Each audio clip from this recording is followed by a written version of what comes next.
The great American lyricist, writer, and theater director Martin Charnick once said, "You're never fully dressed without a smile.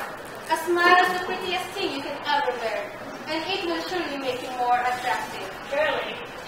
The natives of Kalinga are dubbed as the peacocks of the north because of their elaborate, sophisticated, and beautiful clothing similar to what I am wearing today. I would say that the weavers are comparable to our Almighty God, who made me into the traits, skills, and personality which I possess. The time and hardships of the weavers represents the all-out love and efforts of my parents, who are always there taking care of me, loving me, and molding me.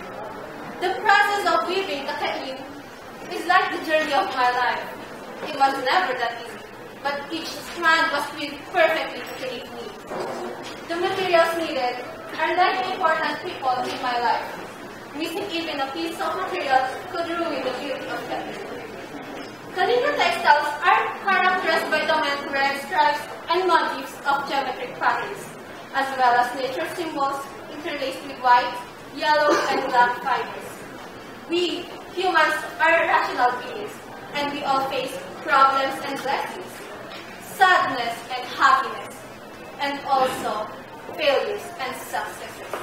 Thus, seeing myself as a kain, I would say that the black stripes represent my obstacles, and with the white and yellow ones, my successes and joy, godliness respectively.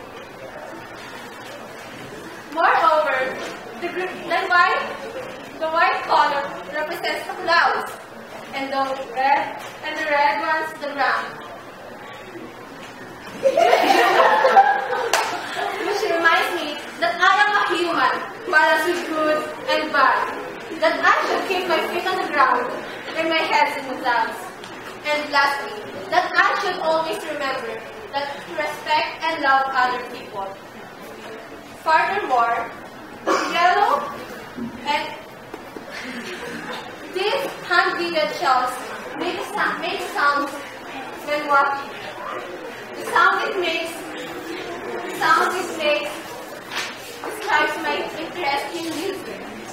Well, I can also relate this for every one of us, who are entirely different from each other. Ladies and gentlemen, we are all kain in every way possible. In every way possible, the colors might have a different representations and meanings, but each and every one of us are unique and different from each other. Finally, I am Joycelyn S. Medina. I am a unique, beautiful, and helpful kain in my own place. And I sincerely thank you for lending me your ears.